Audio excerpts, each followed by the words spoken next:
रसखान के सवैये video lecture के इस भाग 1 में आइए शुरू करते हैं। पहला सवैया है, मानुष हो तो वही रसखान, बसो मिली गोकुल गांव के ग्वारन। जो पशु हो तो कहा बस मेरो, चरो नित निंद की धेनु मंजारन। पाहुन हो तो वही गिर को, जो धर्यो कर छत्र पुरंदर धारण। जो खग हो तो बसेरा करो, मिले कालंदी कूल कदम की डारन। इसमें रसखान जी कहते हैं कि हे प्रभु, अगर मैं अगले जन्म में मनुष्य बनूं तो मेरा निवास गोकुल के गांव के ग्वालों के साथ ही मैं बसना चाहूंगा। जो पशु हो तो कहा बस मेरो, और अगर मैं पशु बन गया तो इसमें मेरा कोई दोष नहीं है, लेकिन मैं हर रोज नंद की गायों के बीच में ही चरना चाहूंगा। पाहुन हो तो हे प्रभु, अगर मैं पत्थर बन गया तो उसी गोवर्धन पर्वत का पत्थर बनूं जिसे श्री कृष्ण ने अपनी उंगली पर धारण करके इंद्र के क्रोध से गोकुल की रक्षा की थी। हे प्रभु, अगर मैं पक्षी बन गया तो मेरा बसेरा यमुना तट के कदम के पेड़ की शाखाओं पर हो। कहने का तात्पर्य यह है कि रसखान प्रत्येक स्थिति में श्री कृष्ण के समीप रहना चाहते हैं, जिससे उनके मन में व्याप्त श्री कृष्ण के प्रति गहन प्रेम का परिचय मिलता है। दूसरा सवैया है, या लोकटी अरि कमरिया पर राज तिहुपुर को तजडारो। आहुत आठु उसी दिनों निधि को, सुख नंद की गाय गराई चराई विसारो। ऐरस खानी जबई नैनन तय ब्रज के बन बाग तड़ाग निहारो। कोटि के कलधोत के दाम करील की कुंजन ऊपर वारो। इसमें रसखान जी कहते हैं कि श्री कृष्ण की लाठी और कंबली पर मैं तीनों लोकों का जो राज्य है उसका जो सुख है उसको न्यौछावर करने के लिए तैयार हूं। नंद की गायों को चराने के लिए मैं 8 सिद्धियों और 9 नदियों के सुख को भुला दूंगा, यानी त्याग दूंगा। रसखान जी कहते कि मैं अपने आंखों से ब्रज के बाग बगीचे और तालाबों को देखने के लिए अत्यंत व्याकुल हूं। मैं ब्रज के वृक्षों के समूह पर जहां कभी श्री कृष्ण खेलते थे और गायें चराते थे, सोने से निर्मित करोड़ों भवन न्यौछावर करने के लिए तैयार हूं। कुंज ऊपर वारो मतलब मैं उस पर न्यौछावर करने के लिए तैयार हूं। तीसरा सवैया है, मोर पखा सिर ऊपर राखियो, गुंज की माला गरे पहरोगे। ओडी पतंबर ले लुकटी बन, गोदन गवारी न संग फिरोंगी। भाव तो वो ही मेरो रसखानी, सो तेरे कहे सब स्वांग करूंगी। या मुरली मुरलीधर की, अधरा न धरी धरा न धरूंगी। इसमें जो राधा जी कहती हैं कि हे सखी, मैं तेरी तरह मैं भी श्री कृष्ण के हृदय से प्रेम करती हूँ, लेकिन तेरे कहने पर मैं श्री कृष्ण का सारा वेश धारण कर लूंगी। मैं मोर के पंखों को अपने सिर पर धारण कर लूंगी और रति की माला अपने गले में पहन लूंगी। यहां तक कि पीले वस्त्र भी धारण कर लूंगी, पीतंबर यानी पीले वस्त्र भी धारण कर लूंगी, और गायों के पीछे पीछे ग्वालों के साथ साथ विचरण करूंगी। रसखान कहते हैं कि वह गोपी बोली कि उसे श्री कृष्ण बहुत प्रिय लगते हैं, अतः उसके कहने पर मैं श्री कृष्ण जैसे सारे स्वांग यानी नकल कर लूंगी, लेकिन श्री कृष्ण के ओठों पर जो विराजमान है मुरली बांसुरी, उसको मैं अपने ओठों पर धारण नहीं करूंगी। इसका कहने का तात्पर्य है कि मुरली के प्रति सोतिया भाव होने के कारण गोपी अन्य बातों में तो श्री कृष्ण का अनुसरण कर सकती हैं, लेकिन वो अपने ओठों पर मुरली धारण नहीं कर सकती। चौथा सवैया है,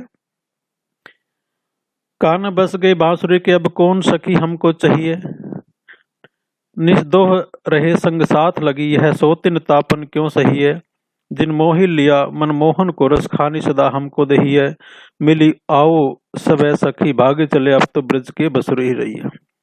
यहाँ पर भी रसखान जी ने बांसुरी के बारे में ही बताया है कि एक गोपी अन्य सखी से कहती कि हे सखी, श्री कृष्ण तो अब बांसुरी के वश में हो गए हैं, वे अब हमसे प्रेम नहीं करेंगे, ये बांसुरी दिन रात उनके साथ लगी रहती है, ये तो हमारी सौतन बन गई है, हम सौत की पीड़ा को क्यों सहन करें।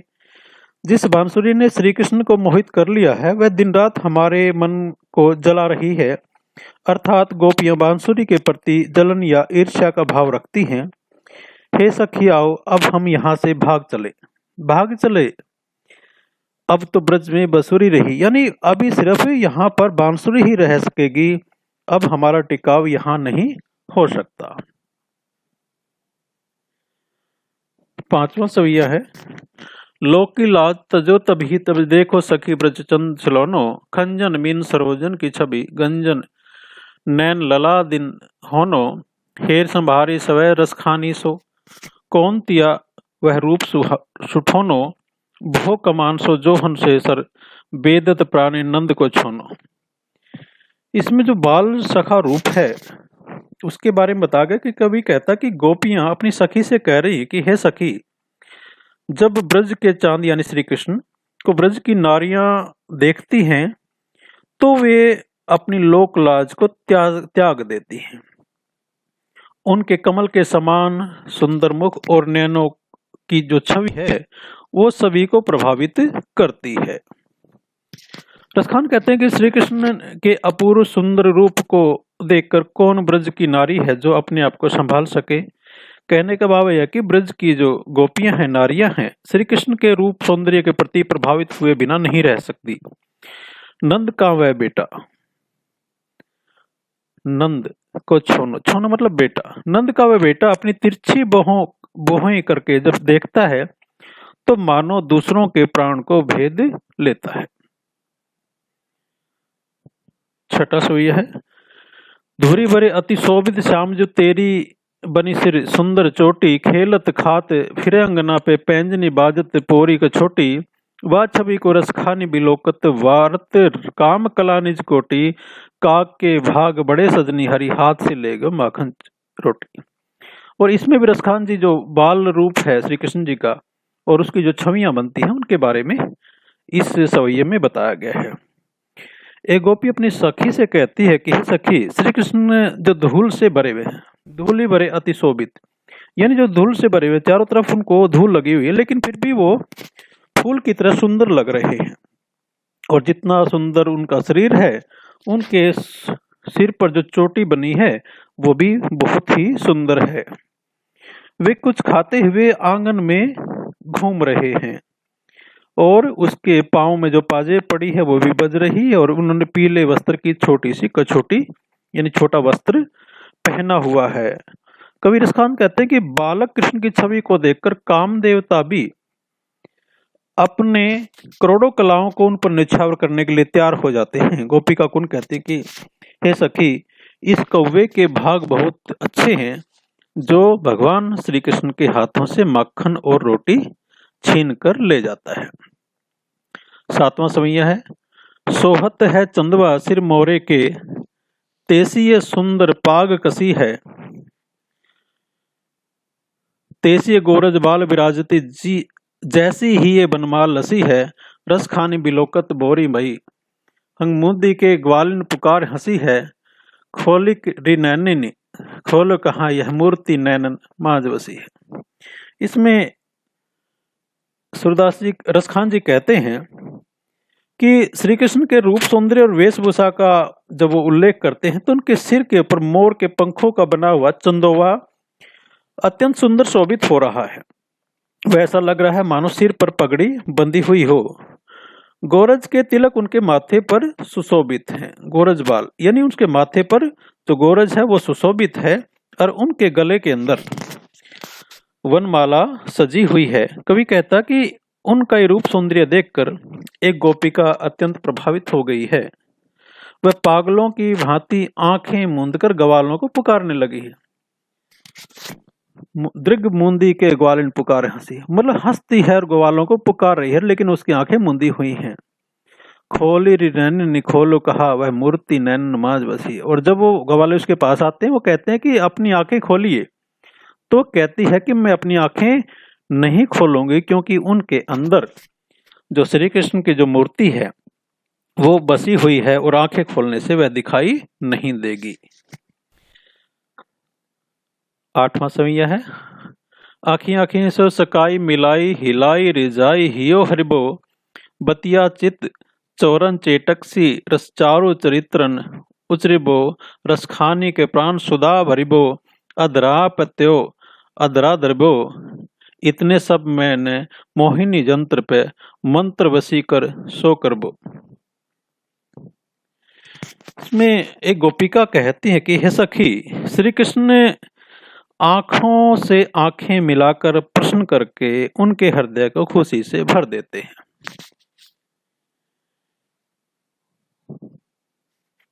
और उनकी बातें चित्त को चुराने वाली हैं, यानी दिल को चुराने वाली है, तथा किसी जादू के प्रभाव के समान रसीली हैं, जिसमें वह उस सुंदर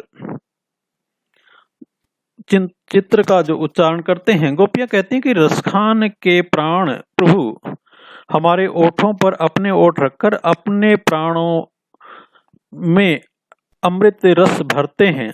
ये सब कामदेव की मोहिनी के वशीकरण के जादू के समान है। मोहिनी जंत्र यानी कामदेव का जो मोहिनी एक वशीकरण का जादू के समान है। कहने का अर्थ है कि श्री कृष्ण के रूप सौंदर्य और सुंदर चरित्र का प्रभाव अत्यंत आकर्षक है, और उसमें जो जादू का सा प्रभाव है, वशीकरण यानी जादू का प्रभाव से किसी को अपने वश में कर लेना। प्लस वही जादिन ते निरखो नंद नंदन, कानी तजी कर बंधन छूटो, चारी बिलोकने के निसी मार, संभार गई मन मारने लूट्यो, सागर को सरिता जिमी, दावती रोग कहे कुल कुल को पुल टूट्यो, मत भयो मन संग फिरे, रसखानी स्वरूप सुधारस गुट। इसमें रसखान जी कहते हैं कि जिस दिन से गोपियों ने नंद नंदन के बेटे को देखा, निरख्यो मतलब देखा है, नंद नंदन यानी नंद के बेटे को, उसी दिन से उन्होंने है लोक लाज को त्याग दिया है। उनके घर के बंधन टूट गए हैं। कहने का भाव यह है कि श्री कृष्ण के प्रेम के कारण गोपियों ने लोक लाज करना छोड़ दिया और पारिवारिक बंधनों से वो मुक्त हो गई हैं। वे श्री कृष्ण के सुंदर चितवन के समक्ष अपने आप को संभाल न सकी। संभार गई मन मारन लूटो यानी संभाल न सकी, और वे अपने मन को भी मार न सकी, अर्थात वह अपने मन की बात मानकर श्री कृष्ण से प्रेम करने लगी। वे अपने आप को वैसे ही नहीं रोक सकी जैसे नदियों को सागर में मिलने से कोई नहीं रोक सकता। सागर को सरिता जिमी धावती यानी सागर को देखकर सरिता जिस प्रकार से नदियां उसकी तरफ भागती हैं, उन्हें कोई रोक नहीं सकता। यदि उन रोकने का प्रयास करता तो वो पुल को तोड़कर प्रवाहित होने लगती है। पुल टूटो, कुल को पुल टूटे यानी उसके किनारे के पुल टूट जाते हैं। वैसे भी गोपियों के पारिवारिक बंधन भी श्री कृष्ण के प्रेम के सामने नहीं टिक सके। कवि कहते हैं कि रसखान उनका मन श्री कृष्ण के प्रेम में मस्त होकर उनके साथ ही फिरता है। कहने का भाव है कि गोपियों का मन श्री कृष्ण के रूप रूपी सुधारस से सना रहता है और उसे छोड़ नहीं सकता। सुधारस यानी प्रेम का रस। अगला सवैया है 10वां। कर कानन कुंडल मोर पंखा उर पे बनमाल विराजित है, मुरलीधर मुरली कर में अदरा मुस्कानी तरंग महाछवि छाजित है, रसखान लखे तन पीत पटा सत, दामनी सुद्रुति लाजित है, वही रसखानी की दुनि कान परे, कुल कानी हियो तज बाजत है। इसमें रसखान जी कहते हैं कि अपने आराध्य श्री कृष्ण के रूप सौंदर्य और उसकी माधुरी छवि का उल्लेख करते हुए कहते हैं कि श्री कृष्ण के कानों में कुंडल चमकते हैं। कानन कुंडल यानी कानों में कुंडल चमकते हैं और सिर पर मोर का पंख है, उसके मुकुट पर गले के अंदर वनमाला शोभित है, उसके ओठों पर जो मुरली है और उनकी जो मुस्कान है वो बहुत अच्छी लग रही है। उनके शरीर पर पीले वस्त्र हैं, पीत पटा यानी पीले वस्त्र हैं, और ऐसा लगता है जैसे सैकड़ों बिजलियों की चमक भी उनके सामने पीली पड़ जाएगी, मलिन हो जाएगी। जब श्री कृष्ण की बांसुरी की तान कानों में सुनाई पड़ती है तो गोपियां अपनी कुल मर्यादाओं को त्याग कर भागने लगती हैं, अर्थात कुल की मर्यादाओं की चिंता न करते हुए अपने प्रिय श्री कृष्ण से मिलने के लिए आ जाती हैं। अगला सवैया है, ब्रह्म में ढूंढो पुराणन गानन वेद ऋचा सुनि चौगुन चायन, देखियो सुनो कबू न कितु वह स्वरूप कैसे सुभायन, टेरत हेरत हई प्यो प्यो रसखानी बतायो न लोग लुगायन, देखो दुरो वह कुंज कुटीर में बैठी प्लोटत राधिका पायन। इसमें रसखान कहते हैं कि मैंने श्री कृष्ण को पुराणों के गीतों में ढूंढने का प्रयास किया, ढूंढो पुराणन गानन, वेद की ऋचाओं में ढूंढने का प्रयास किया, किंतु वहां न मैं उनको देख सका, नहीं सुन पाया। उनका स्वरूप कैसा है, कहने का भाव यह कि भगवान वेदों और पुराणों के पढ़ने मात्र से नहीं मिल सकते, मैं प्रभु को बोलते हुए और बुलाते हुए ढूंढते हुए हार गया, किंतु वो मुझे कहीं भी नहीं मिले। संसार के स्त्री पुरुषों से भी उनके बारे में पूछा, लोग लुगाइन, लुगाइन मतलब स्त्रियां, यानी पुरुषों और स्त्रियों से भी पूछ लिया है, लेकिन उन्होंने उनको नहीं देखा, कोई उनका पता नहीं बता पाया। अंत मैंने देखा कि वे दूर कुंज की कुटीर में राधा के पैरों में लेटे हुए हैं, देखो दूर कुंज कुटीर में बैठी प्लोटन राधिका पायन, यानी दूर वो कुटीर में राधा के पैरों में लेटे हुए। कहने का भाव यह है कि भगवान को केवल प्रेम के द्वारा ही पाया जा सकता है, वो किताबें पढ़कर नहीं आ सकता। अगला समय है, इस पार्ट का ये जो पार्ट 1 है उसका ये आखिरी सवैया है, बाकी के हम पार्ट 2 में करेंगे।